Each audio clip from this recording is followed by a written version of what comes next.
Hi everyone, I am Viseino Haralu, the host for this session. Welcome back to the Investment and Development Talk series in collaboration with IDEN, Government of Nagaland, NetFee, and Entrepreneur School of Business. Today's important and inspiring discussion is on value addition and manufacturing, creating brands with local produce from farm to market.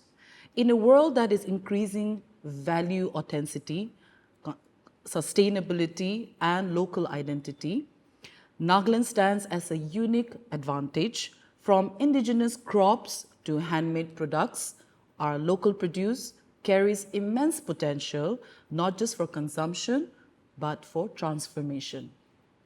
This session is also about exploring how we can add value to what we grow and create, how we can build strong local brands, and how we can bridge the gap from farm to market, both within and beyond our borders. To all our viewers, whether you are a farmer, an artisan, or a student, a startup, founder, or simply someone who believes in the power of local, this conversation is for you. Let's learn, reflect, and get inspired. So today we have 3 of our panelists, and we hope that we would learn, and to do that we need to listen and pay attention to what they say. We also hope that you will take time to listen to us, and hopefully at the end of the conversation you have gained something to get inspired. So hang in there and listen to us and stay tuned. So coming to 3 of you, and I'm so blessed and to take this opportunity, honored to 3 people that I know of, but I think this is the first time we are sharing a platform together. So I would like to give time to, if you could just do a self-introduction for our audience to know more about you, and we'll get into the conversation. So shall we start with our D gentlemen in the dais? Thank you. Yes. Hi, my name is Nukuzo. I am the co-owner of Pristine Foods. We have been in existence for about a little over 10 years now. I am also the founder of Warehouse 103. We are a food solution agency. We are also one of the verified supplier for Industries Department. And we are basically supplying to Nagaland, Manipur, Assam, and Tripura. And besides that, we recently started a couple of other startups. One is called Nature Fuel India. Nature Fuel India is looking into more of a source and send kind of thing. And then comes to Paper Lab. I believe we are one of the first pouch printing facility in Nagaland. So we are very happy. Although we are just in our infant stage, we are hoping that this will grow and help our entrepreneurs in the long run. So with that, thank you. Thank you. Yeah. Hi everyone, my name is Saucy Jamir. I am the founder of a homegrown brand called Coffee Lady. I'm a coffee entrepreneur. Hello, I'm Viseino, and I'm the co-founder of Saucy Joe. So we'll start with VC. And I think this is a great opportunity to start with you. So VC, a co-founder of Saucy Joe with your dear husband, Joel, and also a mother of 2 beautiful children, and as a businesswoman. Just wanted to understand from your perspective, as a local entrepreneur, but your journey, how did it start? Well, Saucy Joe started in the year 2017. Me and my husband as a proprietorship together. My husband, Chef Joel, always been a food enthusiast, a food lover, and he always wanted to promote Naga cuisine to outside the world, national and beyond. So we thought about it, what to do, because even before that, we used to have a restaurant called Smoky Joe's. But those days, eating outside was not that trend. So we choose to close it out and come out with something else. So in a small kitchen in Dimapur, we decided to start Saucy Joe's. So Saucy Joe's is a brainchild of Smoky Joe's, and we thought a lot about it, like how to go about it, because we initially thought of making jam, achar. But then since Joel, he did his studies from outside, many of his years he lived outside, so he wanted to come out with a bottle, a soul of a bottle. So we started Saucy Joe's, and 2017, 2023, we the transition of company, because we see the vision there. Yes. So, in this whole journey of, involving yourself as a co-partner, which means commitment level, energy level, in terms of relationship, how did you manage this? I mean, how did you do it? And how are you still doing it? Of course, it's a long journey. It's not easy. Challenges are always there. Some are external challenge, internal challenge, but I think internal challenge, we don't really talk about it. External challenge, we're always there from the beginning, and still there really, and it will never go away. But some challenges that comes from within inside is the tears behind the closed doors, I'm sure you both relate to that. Expectations. And I always keep telling this to my kids also. It all starts from home. The foundation starts from home. I can't sleep till 11, 12 in the morning and tell my staff, why did you come late? Why are you not on time? I think it depends on also founder, a co-founder, I'm like a mother to all my staff as well. So they look up to us, So it's always, it's very important to shape ourselves in terms of internal patterns of some habits that we have to change, yeah, in a better way. We are all like different persons. We all have our own ways, but there's something to be an entrepreneur, to run a business. It's very important to change our ways as well. So I see it's not easy. I mean, I think if I tell you the whole thing, then it will keep going. So I see it's not easy. It's quite challenging. I challenge myself every day. Wow. I mean, I think that sets the tone.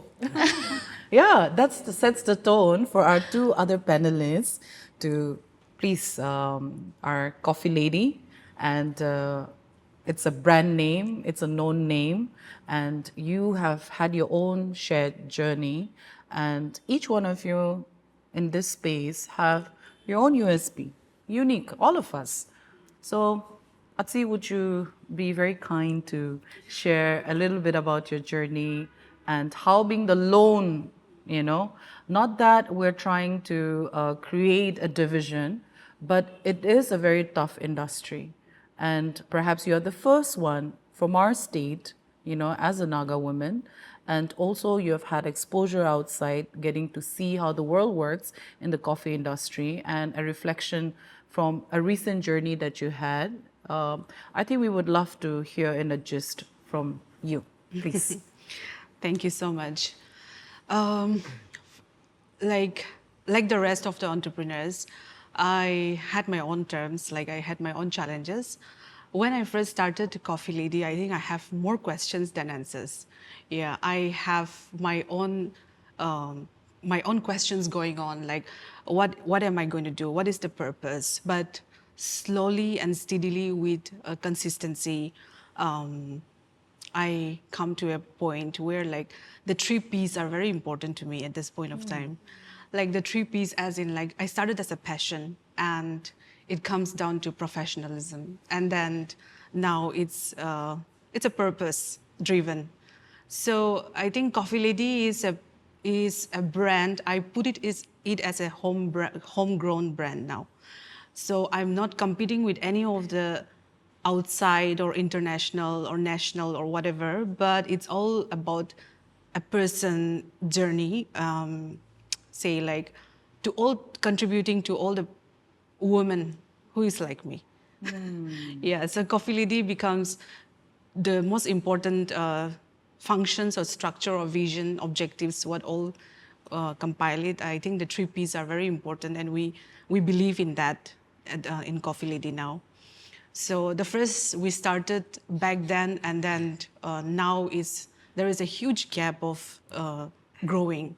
So when I started, it was a different challenge. Now I have a different challenge at present. But I think that all the challenges keeps me grounded.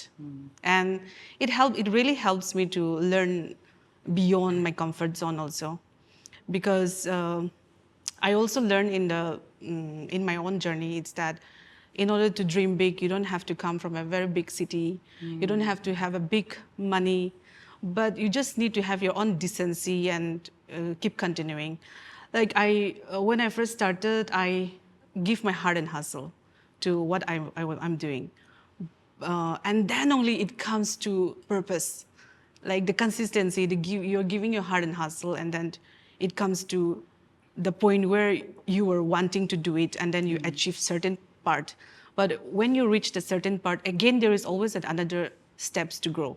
You don't die from there, or you don't stop from there.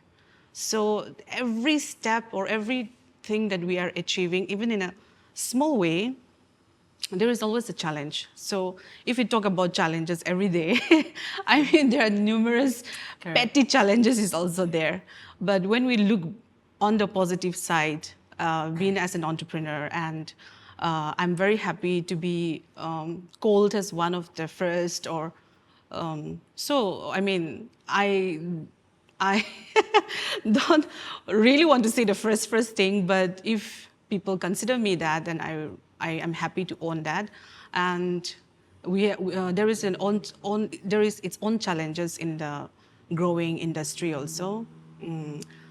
It's not about a gender bias, but there is always underlying bias is there that, like women are always considered to be like not enough capable, or not enough.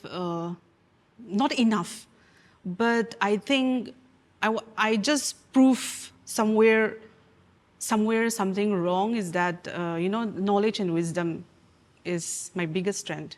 So what I've learned from there is also like whatever the gender bias we're talking about it. I mean, that is the universal truth, but it's not everywhere also. As long as you are open to learning, and then as long as you're gaining knowledge, then that equals the inner room. Yeah, so that's what about Coffee Lady. So this is very interesting. I mean, VC also shared her share of journey, and now a different set of industry we're talking about, but very much in the same ball game, And then the kind of people you're working with, it all has to do with our own local people, the grassroots. So has there been a shift through your intervention, because you're required to work with farmers to grow the coffee, right? So how were you able to translate this with your farmers, the mindset changing of saying that this stuff is good, it is worth planting, and it's not a short term, but a long term practice. It's not something you plant a coffee plant or and then it grows overnight. But we're talking about a long term. So the short term and long term goals, but coffee is a long term. So how were you able to transition that with your farmers? Yeah, so that is one interesting thing. Like, it might be different from what others experience, but I think I've said earlier that I started with passion. So when I connected with my farmers also, I give my passion. Like the first thing, how I connect with my farmers, like the passion that I show about the respect that I have in coffee, and the passion that I have with my work. So then after that, we can able to connect with them properly. And then we have to show them the purpose, how you have been involved in coffee, why you are involving in coffee, like why do you grow coffee? I mean, what was your reason behind coffee? So I get to a point in a very detailed discussions, and I like to have stories also. So I did not involve with so many of the farmers, but I have adopted 1-2 farms, and then with that farms I could able to like step by step thoroughly have intervene their process and work. So I think with that 1-2 farms also, I could able to learn a lot. And we have a workshops connected and collaborated with different parts of the districts and few of the growers also. But those are not very intimate that I've worked. The intimate that I've worked with 1-to-1 was the farms that I have my own produced goods.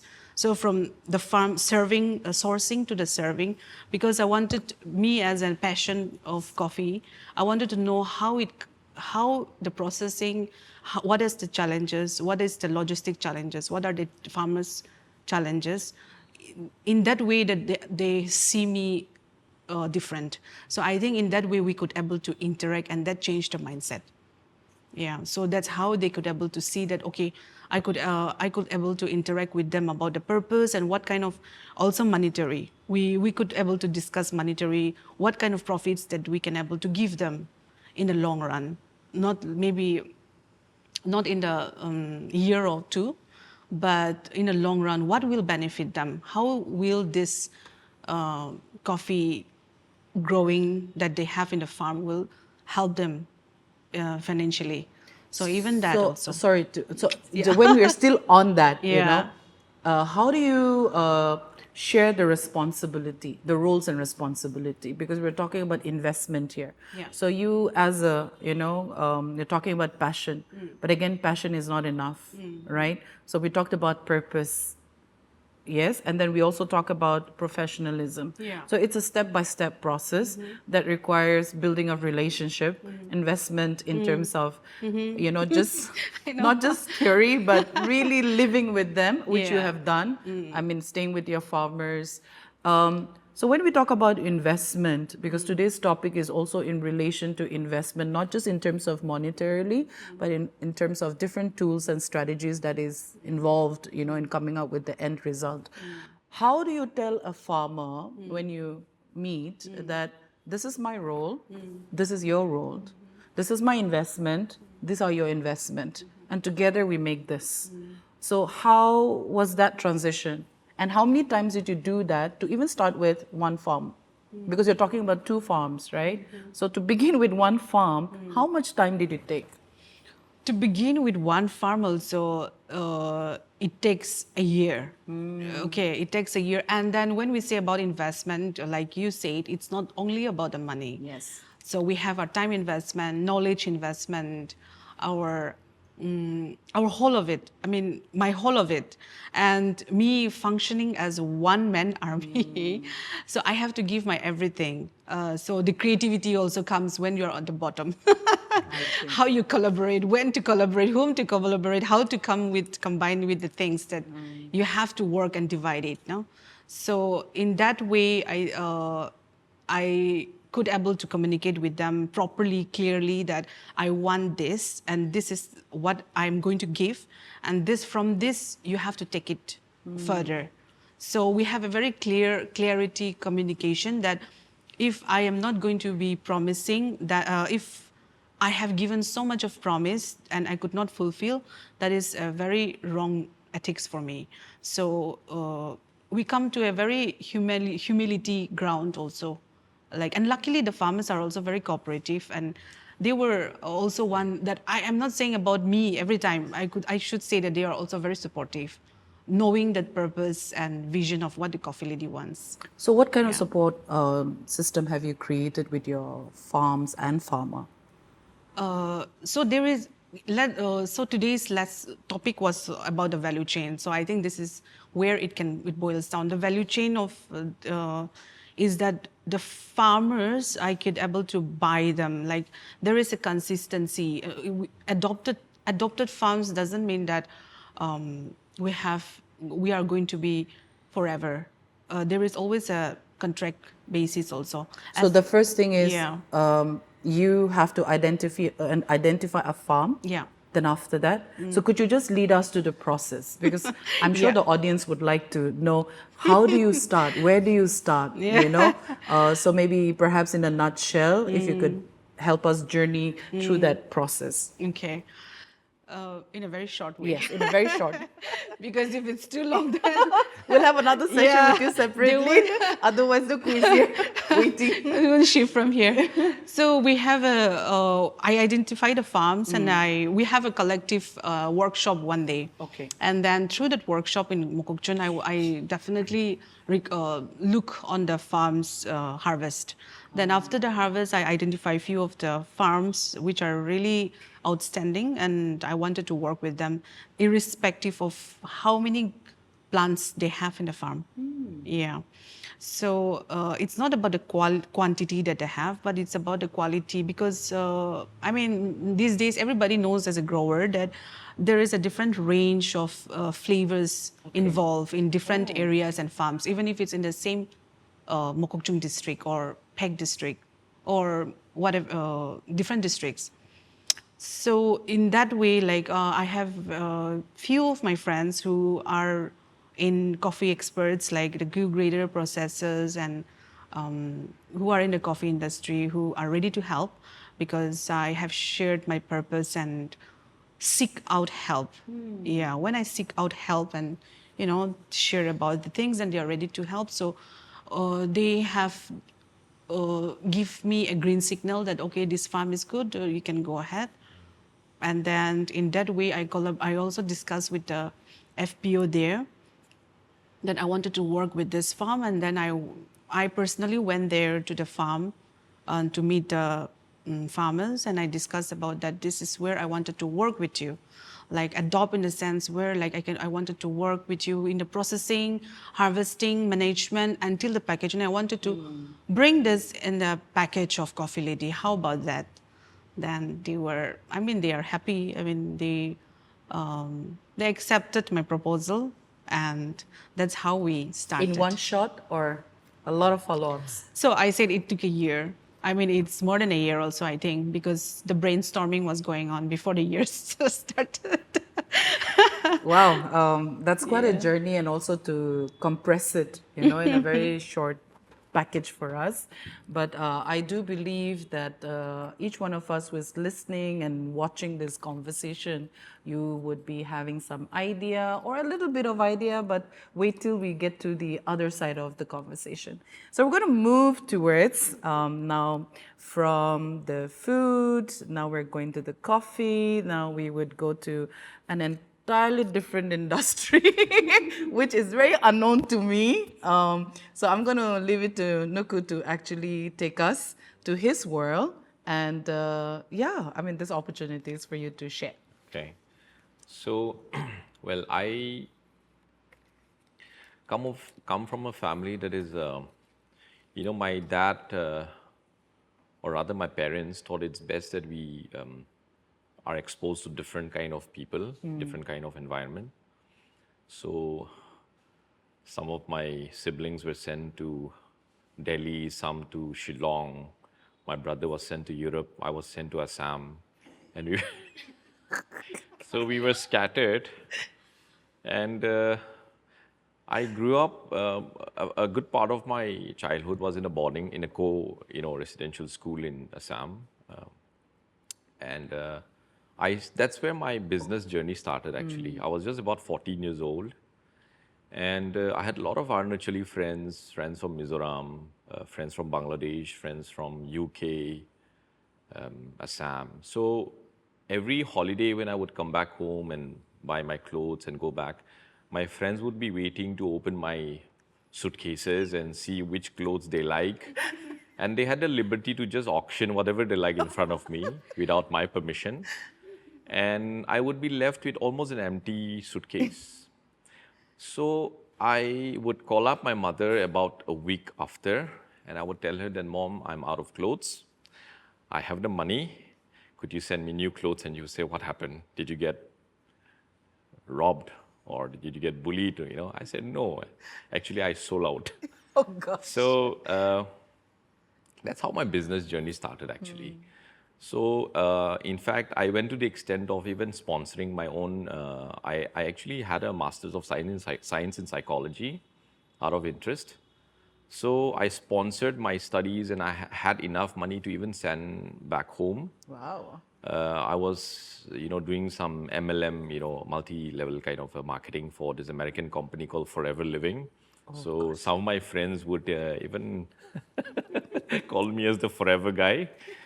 But, then it was like anything that pays, because I didn't, True. I mean, my dad, my mom actually passed away quite early. My baby brother was quite young, and I had to literally fend for him. My dad was there, but we had a lot of bills to pay. A lot of, everybody was studying here, there. So I thought, why not I, sponsor myself? So I ended up sponsoring my own master's studies and went on. From there on, it was a totally different journey. So coming fast forward, 2016, 17, that's when I met my better half. Um, she started Pristine Foods in 2015. We just celebrated 10 years.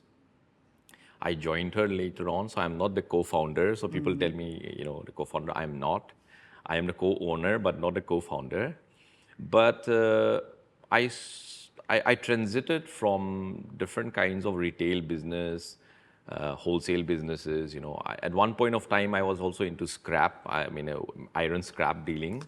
It was actually Gosh, very you are profitable. with many hats. I just tried a lot of stuff. I Awesome. mean, I was into used mobile business. When Aircel was launched in Nagaland, my friend and I borrowed money and we went to Delhi by train. We bought used phones. We brought it back and we made like almost 200% profit. So it was a very interesting journey. Then I went into used car dealings and whatnot. So my journey was like, it was exciting, I would say. So along the way, I was trying to explore what's best for me. But deep down in my heart, I always had a heart for mission. So I always thought maybe I want to get into mission later on. So then I met my wife. We got along. She was she has a background she has an MTech in food technology. So she has an engineering. She did her engineering from TNAU. So we chatted, we spoke, and we started to have a very similar passion. Like Atsi said, we had this similar passion with food processing, underutilized food in Nagaland, um, and how we could make our products into premium products. We may not have the quantity, but we definitely had the quality. So we wanted to work on the quality rather than the quantity. So that's Pristine started in 15. I joined her full on in 2018. That's when we got married, and ever since I've been helping her. So that's Pristine Foods, and people know us by, they look at us and say ginger candy. Exactly. Yeah. So now I thought it was just my manager, but even now people know me as ginger candy. My wife is ginger candy. So to everybody, we are ginger candy. Yeah, Saucy Joe's. Yeah, Saucy Coffee Lady. Yeah, coffee. So, yeah, ginger candy. So that's how our life was interesting. Then in 2021, in fact, through the initiative of the government and also churches and other organizations, we had the privilege of training more than 2,000 Nagas and even non-Nagas from Assam, from true Catholic diocese in Assam, Manipur, in Nagaland. So we have trained over 2,000. I would say we have lost count. We have stopped taking trainings because we want to have proper halls for training. So right now we are putting it on hold. And we have, I believe, trained more than 300 government employees also, over 300, mostly Atma, kind of this thing. Again, we have, not really keeping records. But along the way, what happened was COVID hit. Yes. And some of our clients started calling my wife, and saying that, okay, you've trained us pre-COVID. Now we are literally jobless, no income. What do? We said we train you to make jams and juices and, spices and, all the stuff that we have trained. And they say, yes, you have done it. We can even make the products at home, but how do we pack it? So an idea just came to me, and I said, I called up my father-in-law because we were living in Lengrijan then. We were not in 71 then. So I called up my father. I said, can you lend me like 1.5 lakh? And he was everybody was broke, then. We were struggling to pay our staff. So we were also bootstrapped. We were struggling to pay our guys. We were paying them like 50%, but they were okay with that because they know that we were also struggling. My father-in-law, always supportive. He said, okay, why not? And he helped me with it. And I started calling up literally every guy in the UP, Firozabad, that's where all the glass industry is. Okay. Almost everybody started rejecting me because my quantity was just too low. But then came this one guy, he said, Sarji, will give it to you, but the prices will be higher. Okay. And I said, I was so fed up, I said, just try me. So we ordered about 15 varieties. We put in the 1.5 lakh. And we brought it in. More than 20 boxes were broken. But we said, chalo, this is a good start. And I personally, using my own car, wearing a mask and sanitizer, I started going door to door to our entrepreneurs who we have trained and started giving them the packaging materials. They say, okay, you pack it with this. When you have sales, you can pay us. And I thought that would be it. I thought that would be it. And after that, maybe if things get normal, I could get back to what I'm doing. But it was a totally different story. Fast forward again, after 3 to 4 months, we were hitting sales that we did not expect in a COVID time. My friends were closing down their businesses. Some of them closed down their restaurants. We were having almost 3 times the sales. And I said, something is happening right, at least. So then 21 came. And it doubled again, the sales doubled. So there was no point of stopping. In fact, I had to start hiring people. And the most beautiful thing is, I think of all the businesses that we have done, I think the most beautiful thing I would say is one particular lady from Chumukirima. Okay. I was just driving past and I saw her and I said, hi, how are you? And then she said, thank you. I said, why? And then she said, I've been making pickles for quite some time, and she used to buy it from Dimapur, I don't know where, but she would pay like about 28 rupees per bottle, the empty jars. Yeah. And we didn't know that. We were selling it for about 18. Oh. Yeah, 18, 19. And she said, now I can buy more jars from you, have more sales and support my family. And she just said, thank you. I almost cried, actually. I went home and I told my wife and I got emotional. I'm a very emotional guy sometimes, not every time. But so that's the most beautiful thing. It's not about the money. It's not about the sales. So till today, can I be frank? Yes, please. We have had people, entrepreneurs, startups in Nagaland who have actually come to our store seeking for quotations for their schemes, PMFME, PMEGP, whatever schemes they're applying.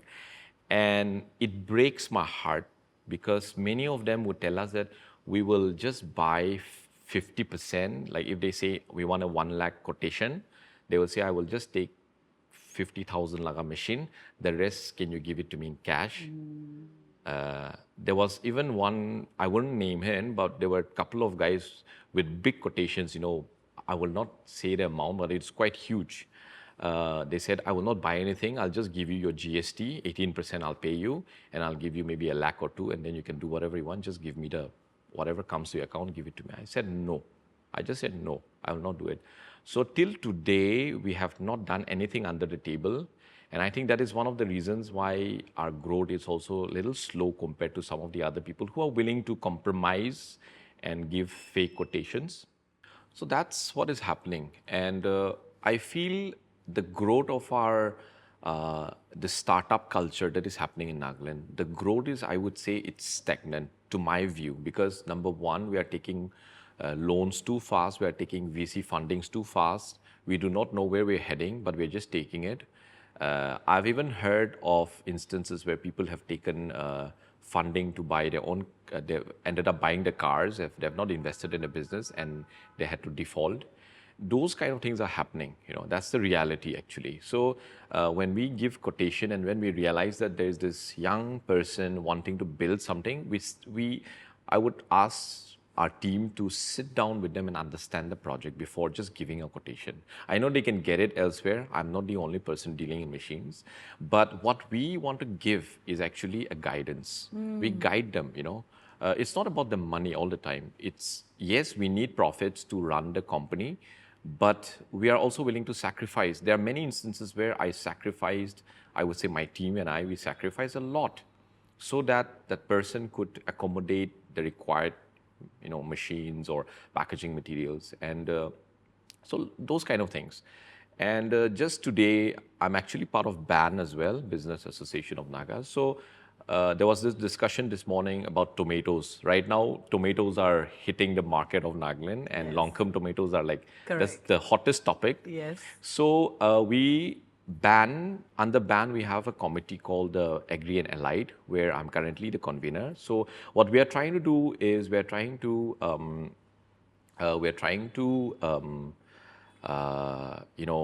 work with the farmers so that we can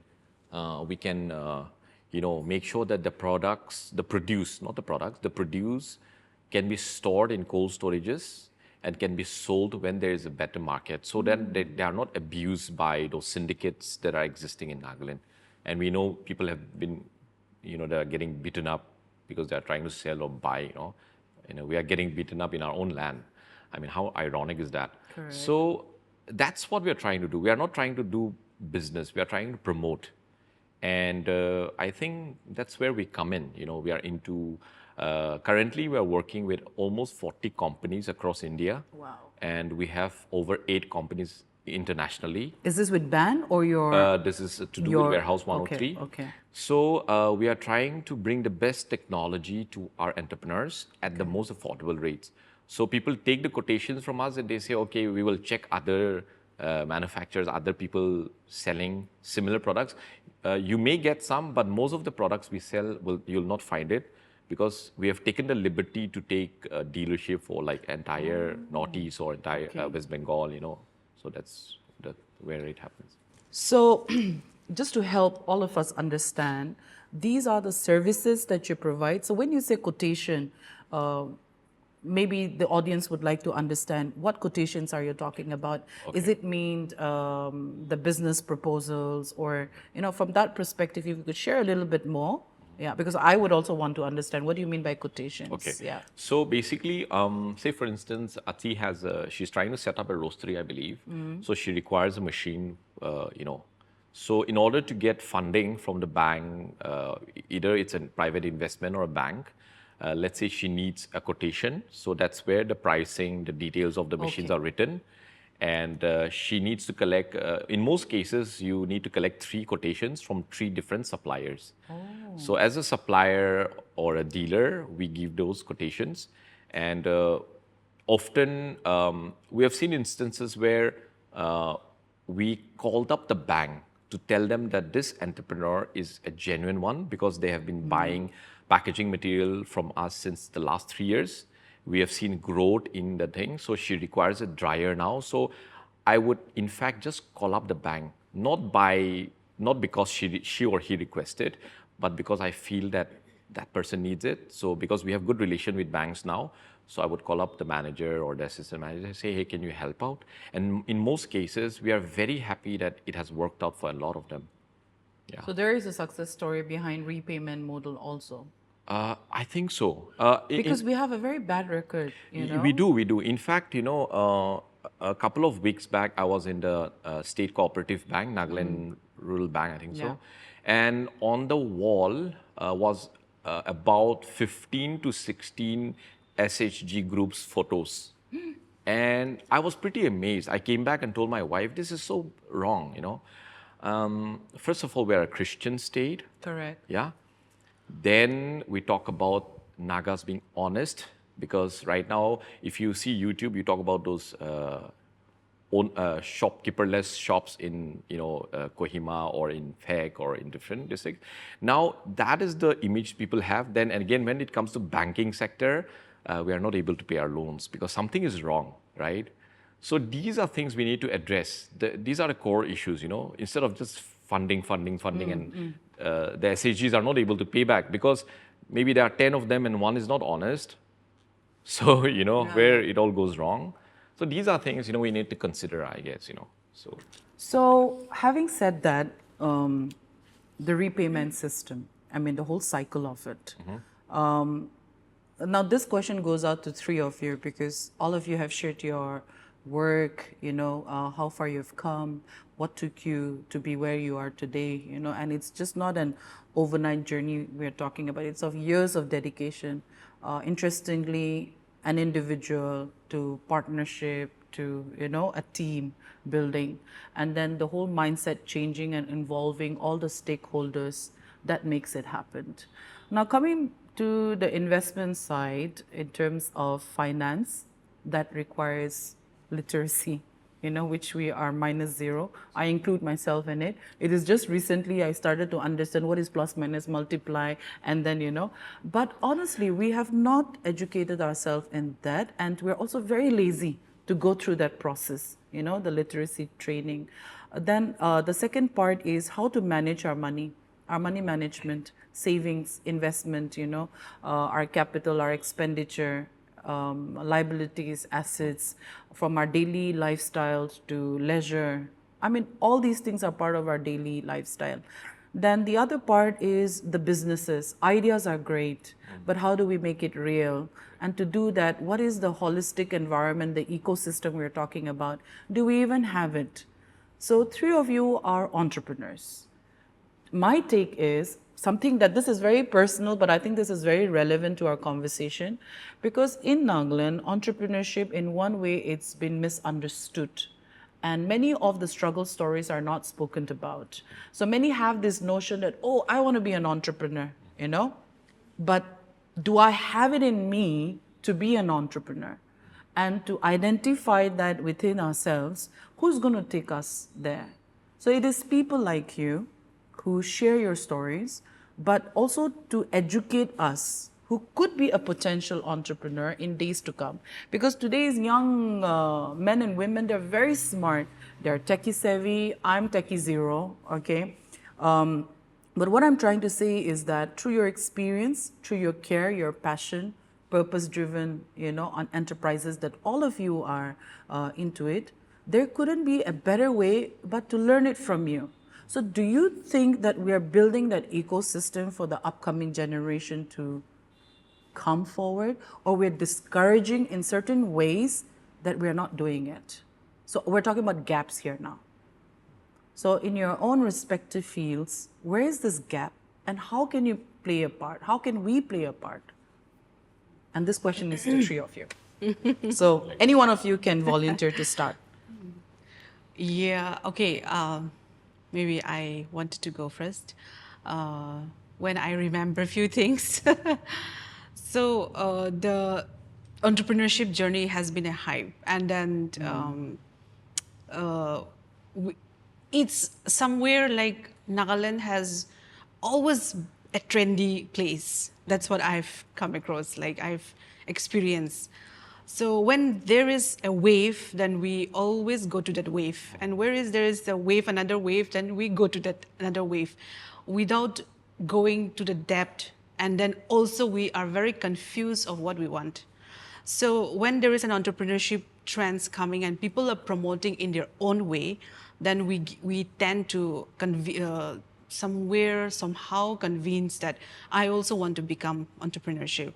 So at the end of the day, you have to come back to question yourself. Like the first time I questioned myself, and these days also I question myself every day, like you will have your self-doubts, you will have your skill questions, your knowledge questions, those things will come. And that time, how can you handle?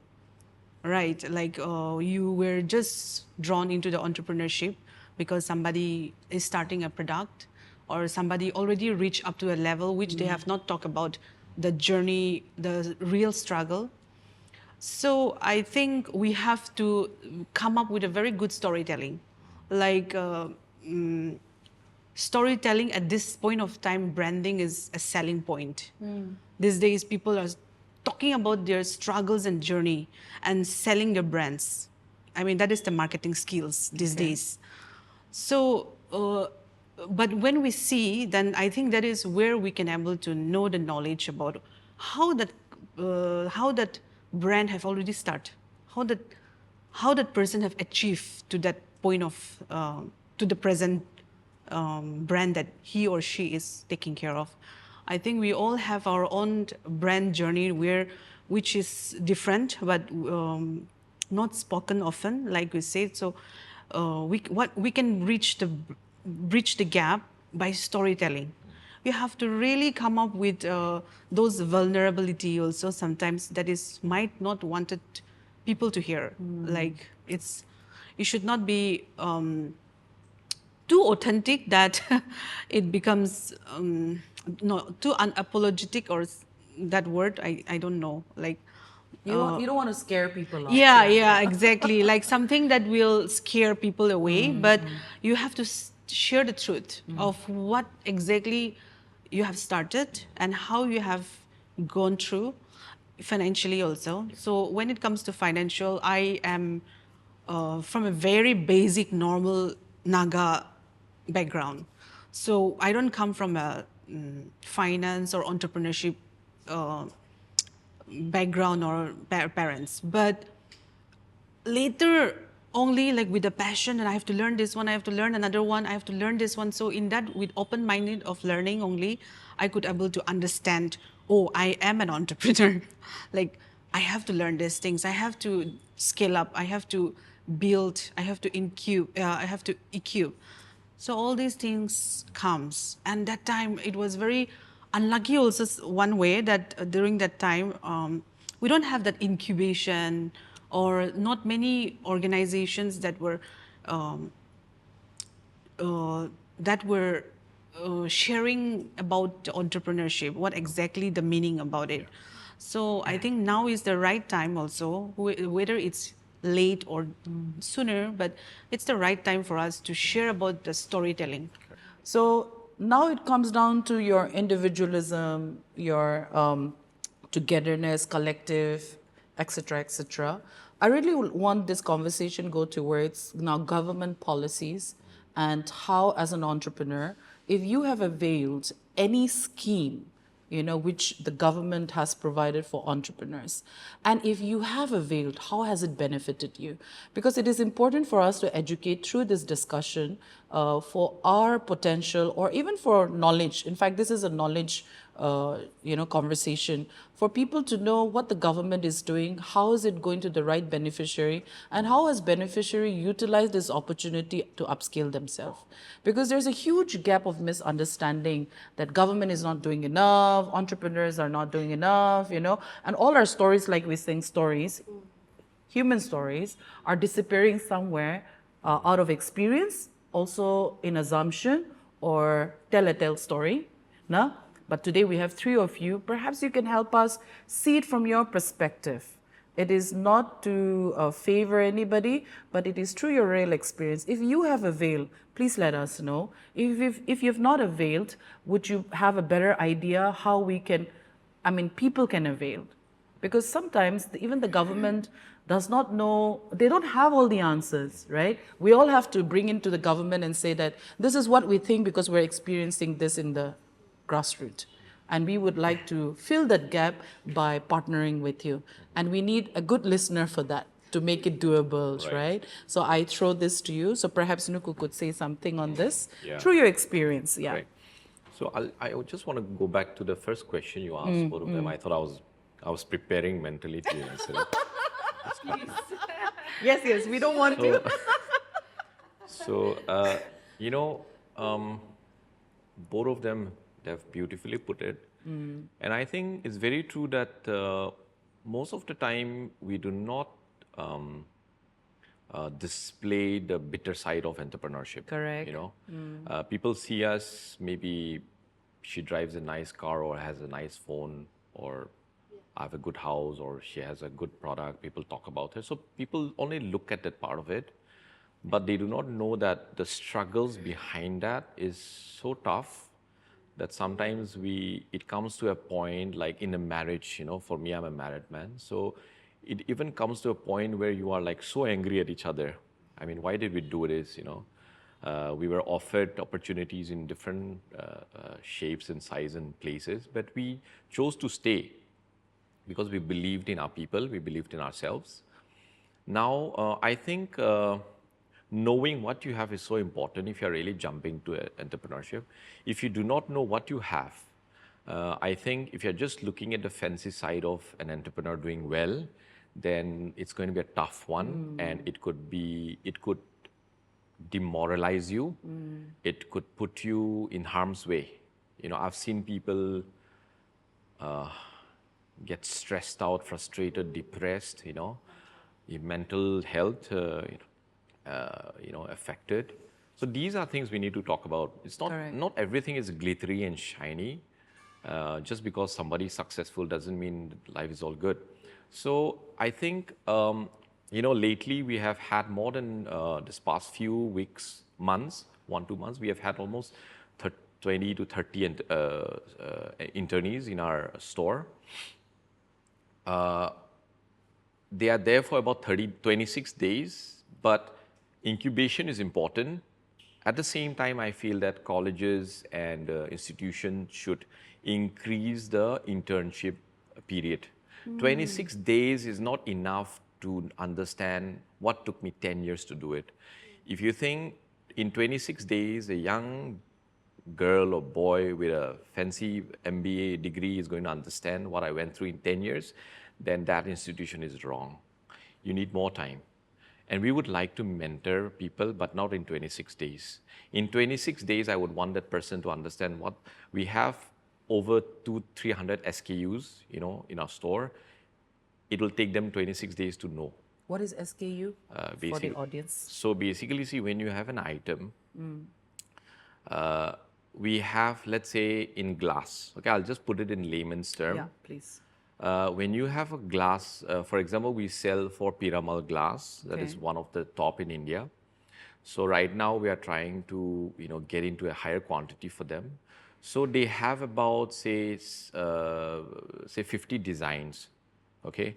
So they have 50 designs, and each design is categorized as per the shape, size, ml, or content.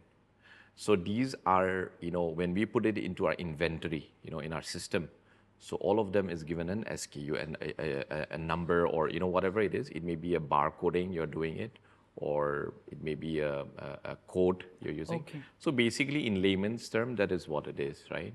So we have, I said, over 300. So it'll take them entire 1 month to understand all those. Forget the business aspect. They would have to understand, like, for example, we deal with machines.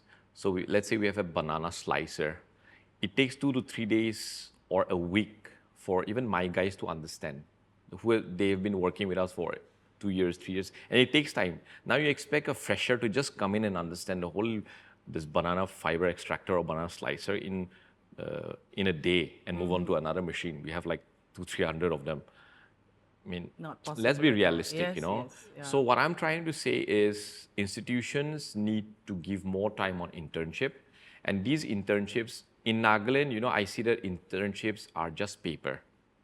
I agree. It's just paper. Yes. They just come because they want the certificate. Part of that's the it. That's it. curriculum. Yeah. So we need to go beyond that. We need to push the government, the policy making, to go beyond that. Now, coming to the policy part, since you have directed the question to me, I am not a consultant, but I help some of our entrepreneurs, helping them to, because we have our CA, we have our accountant. Now, I'm telling you, the most important thing in starting a business for somebody like me is to have the right accountant. You mess up your accounts, you're going to mess up your business, I thought I could do with an accountant. So I thought, okay, my calculator is there, my papers are, let me do it. And no, it did not work out for me. So I preferred to go with an accountant. And GST filing also, I tried to do it myself. No, it did not work out. Trying to save 500,000 bucks, and messed up with 10,000 fine or whatever I paid. So basically, we need to get professional help for professional work. You may want to save 1,000 bucks, you will end up spending 10,000 as penalty. Correct. So these are important things that we need to talk about. Now coming to government and policy, let me spill the bin.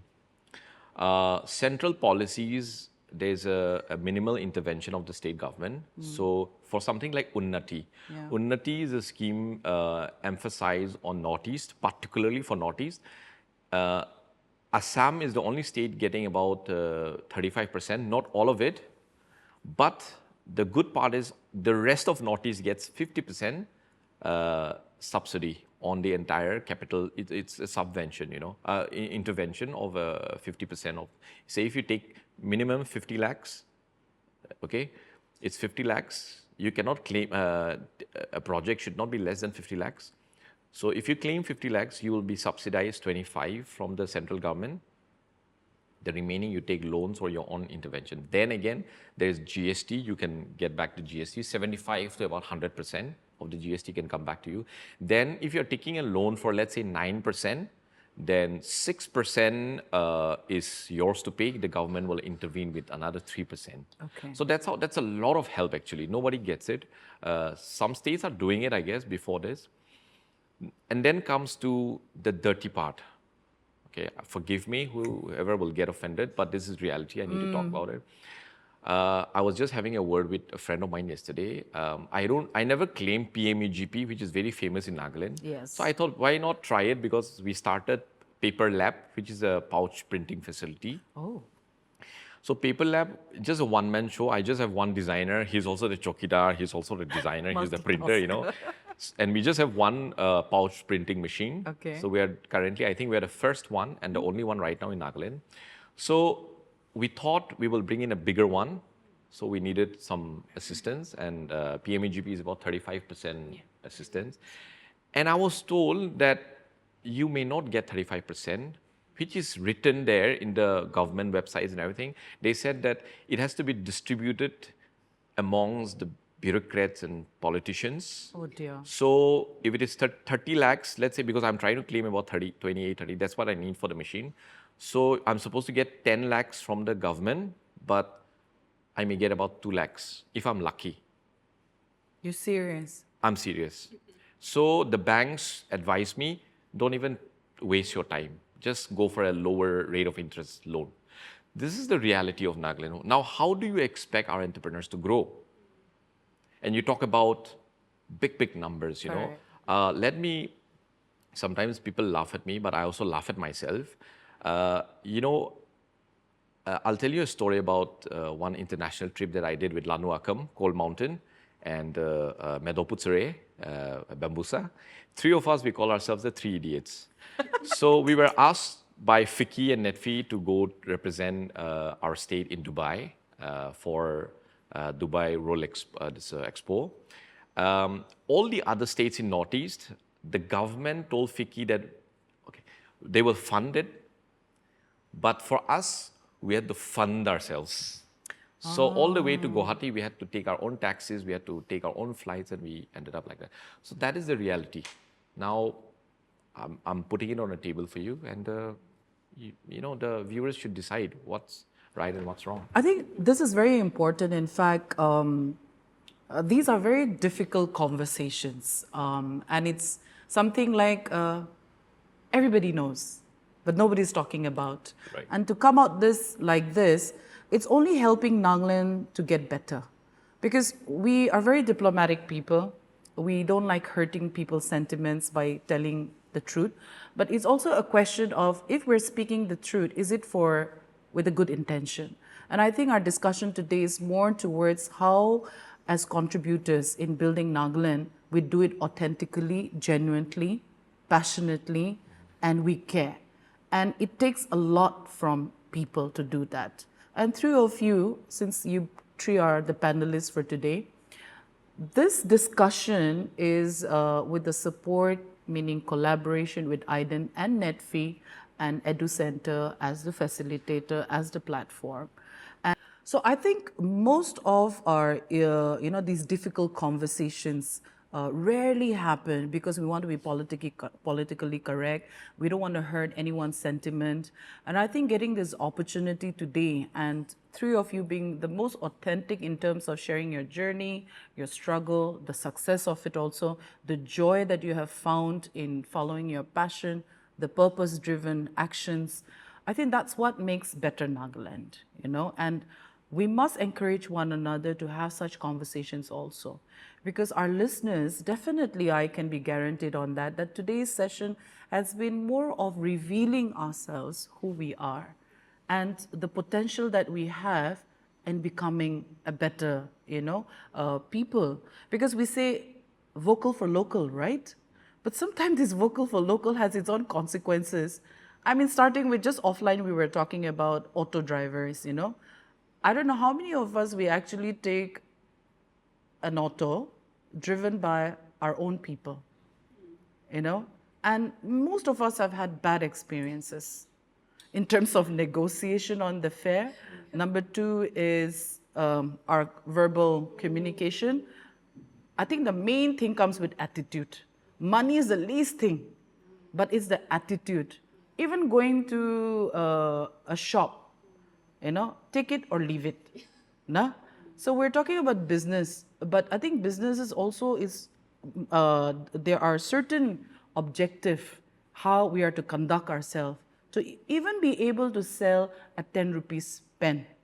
When I went to Infal, and I think most of us have, a lady who is selling a dry fish, she is so well dressed. Mane, it's part of the culture, neat and clean. So even if she's sitting on a shabby place also, you still want to buy her product because she herself, who is selling, is so neat and clean.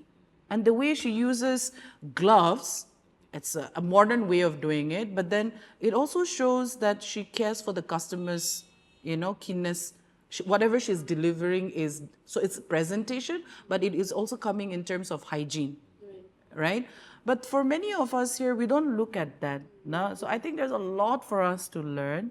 And I know we guys can just go on and on and on if we had the opportunity. It's a very vast topic, but very glad that you all could take out time. So towards the conclusion part, I just want to ask you and throw this to you, and voluntary. As said, so much that we have expressed, what is it one thing that you would want to share with our audience that you feel that you must say it? It can be a word of encouragement, or it can be a statement, or it can be just a thought. Yeah. So VC, I feel that you wanted to say something, Yeah. And then we can just pass it on. Yes. Okay, when we talk about Saucy Joes, a lot of people still don't know the concept of sauce. But I keep telling that Saucy Joes means local. And local, we always keep thinking, and we have this wrong notion about local. Local means small. But to me, it's special. Okay. I just wanted to share to the audience of coffee enthusiasm who are, there are a lot of aspiring and who are also wanted to join the coffee industry. So I think the message is like, if you are thinking about it, start small, but start. I am not saying that start small in the sense you have to think small, but if you are thinking about it, then you can start it. But also there is a but in that, because in coffee industry there is a diverse fields. It's not just about the end product, like you wanted to you see the pouches or the packagings, and then you also wanted to be in the brand, or everybody is growing farms, so you wanted to be in that farm, or everybody is in the roasting, or you are going to be in the roasting. But if you are into wanted to be in the coffee industry, then go through the process, like go through what kind of things are there in the coffee industry. There are diverse professions. We have roasting, we have barista skills, we have Q graders, processors, packaging, marketing design. There are ample of like multiple fields are there. It's not just about a coffee shop alone or a barista alone. So I think it's really important to go through, and after that you can go through what actually you want it to be, or you can experience all these in a very small ways, and then see yourself where I fit in. For example, I am a very interested in creating something different. So I wanted to be a barista. So I became a barista because I wanted to go in that profession. And then I'm a certified barista now, so I can start another one. Like I can think of moving to another steps, but what will complements the barista skills again? I have to look on that one, not just like, okay, now I'm going to farm, or now I'm going to roasting, right? So we have to come step by step. And I think that is the right way to be in the coffee profession also, to be in the coffee industry, not just blown by what the trend is going or what the industry is showing in the media and all. But that's something I wanted to really wanted to emphasize and share, give a message to our people, especially in Nagaland. Yeah. Thank you. For me, I think I have two messages for the audience. One is towards the farmers and growers. Two is towards the aspiring, food processing guys. The first is this will relate to a story as well.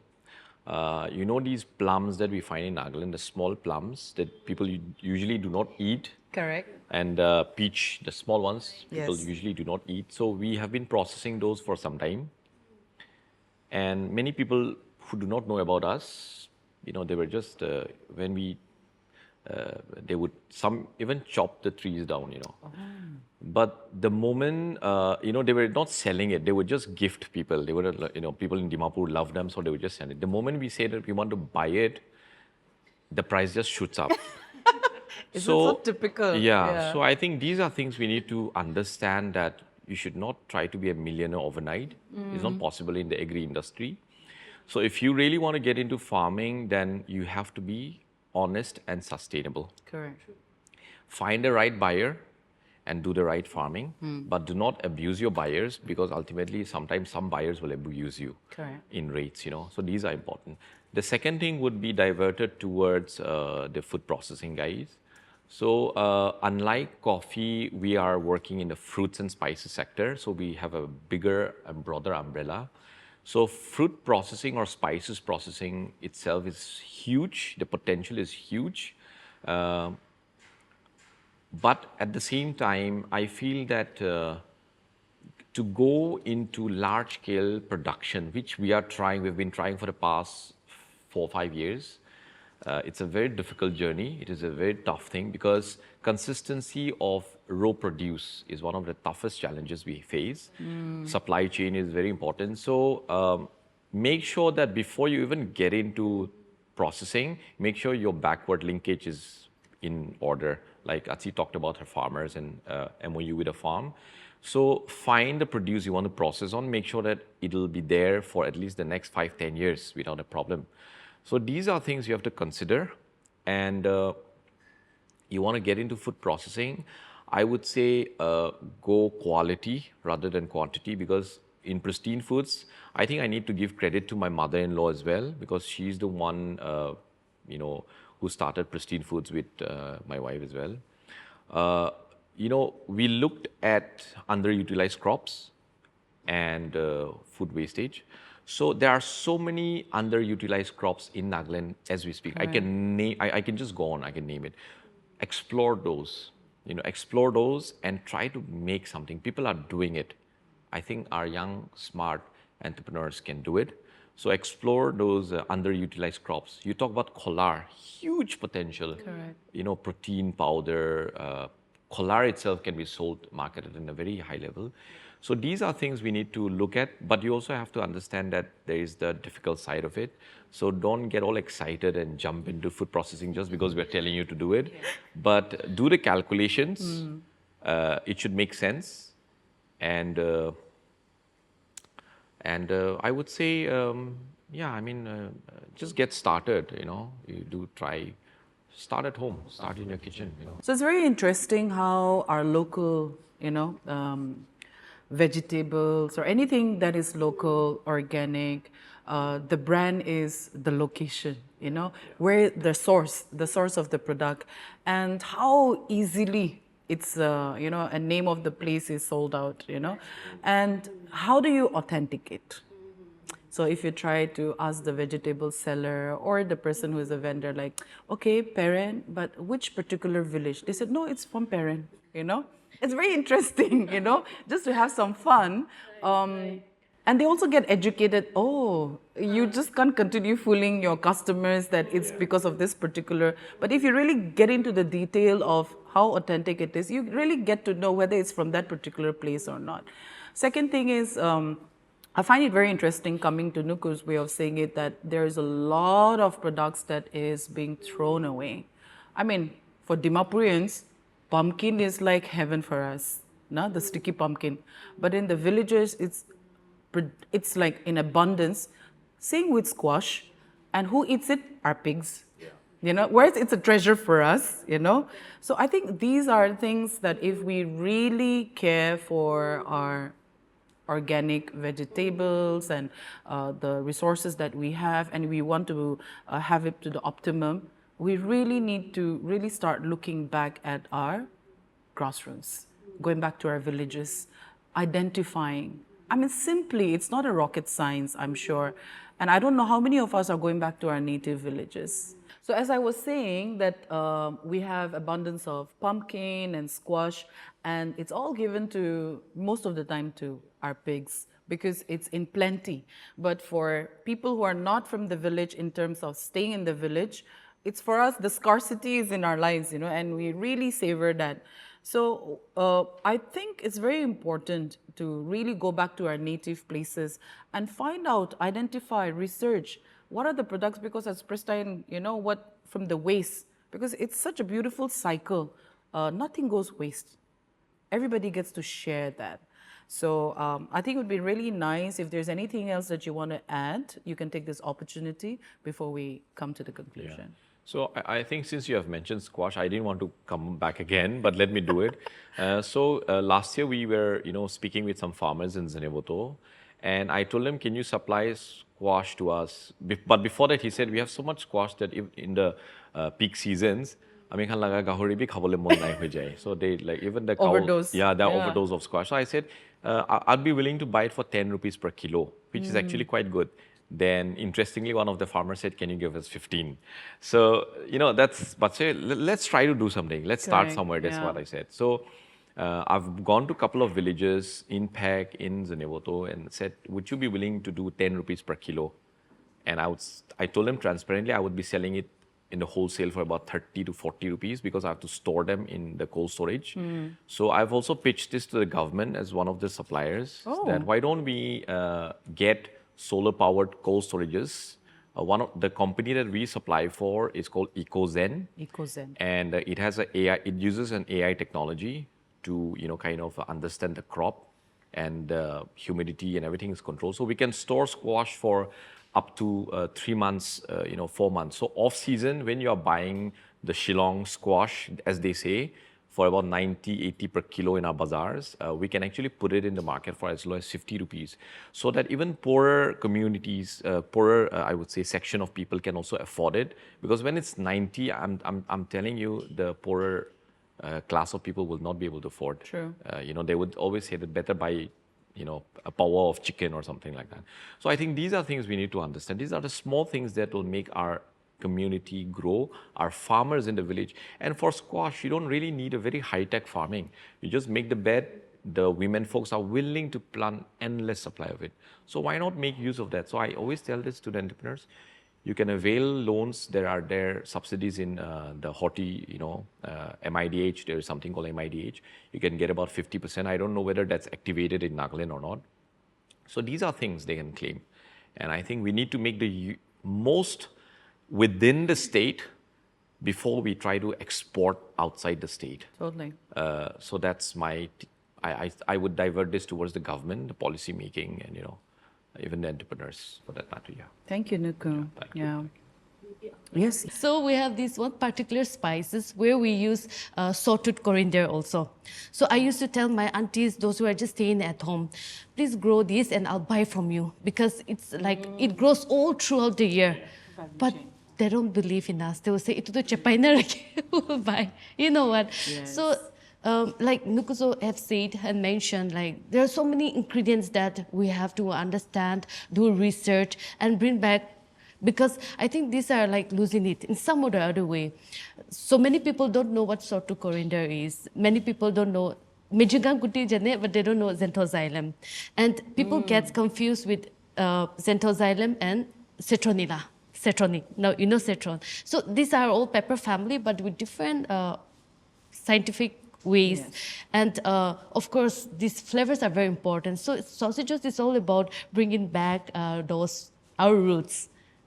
Some of the takeaways that I would like to highlight for our audience is you know how Atsi has shared as not just a coffee lady, but as also saying that not just being the first. It's always nice to feel that you're being the first, but it also comes with a lot of responsibility and accountability. You know, it's not just the limelight or the attention that is drawn towards your work, but it's also behind the scenes. You know, how do you continue sustaining what you have started? Because many a times we as Nagas, we're very good in the beginning, but the end part, and we miss out on the process. So keeping the process clean and consistently is, I think, one of the things, key element that keeps us growing and also meeting the goals that we have set out. So I would like to take these 3 P's, you know, passion, professionalism, and purpose-driven. Then coming to VC, she was having a very nerve-wracking moment offline, but she did great by talking about Saucy Joe's and also telling us about the behind the scenes and also the importance of why it is important to be rooted, and also a lot to do with knowing ourselves better. So if we're passionate about something, it is also about knowing yourself very well. And I liked her pitching and also the conviction where she shared about you know, if you believe in me. And I think that's very important. Believing in yourself is the first step before we go out convincing somebody else to buy our dream, or meaning to say to invest in our dream. We need to believe in our dream first. So that means a real journey, an authentic journey. So that's a takeaway from VC, and we're very grateful for sharing the both personal and external journey that you have had. And we also may not be able to comprehend, you know, but we're just so grateful that Saucy Joe's, not sausages, but we don't mind having Saucy Joe's, you know, sausages, using our own local ingredient. And I think that's the beauty of being vocal for local, you know. And coming to our gentlemen, Nuku, you know, who have actually taught us the hardcore of the reality in the ground, because these are some things that not often do we get to discuss, or we get to hear openly in a space like that. But even from Nuku, the takeaway is when he said about during, you know, one of the vendors who was, I mean, you trying to even say, try me. I mean, that takes a lot to put ourselves out, like, just try me once. You know, I think 3 of you have shared enough for anybody to take a plunge on an idea without even knowing what's ahead, you know.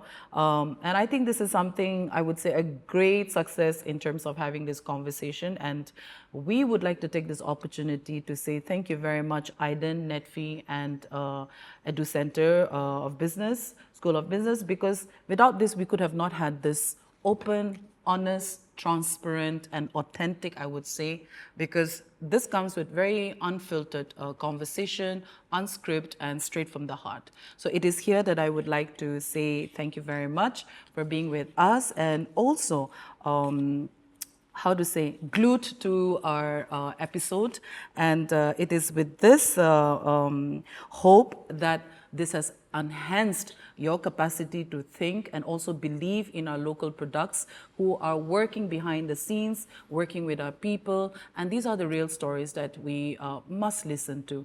And to do that, it takes all of us to take the first step. So it is in this light, let's continue supporting our locals, who are producers, but also are the one who completely presents us in the most authentic way, and also making use of our resources to the optimum and genuinely, and telling the stories behind our products. Because when we create value from within, which 3 of them have already shared and they're living it, we don't just grow products, we grow communities. And it is the economics and also the future that we are leaving behind for the next generation to take it forward.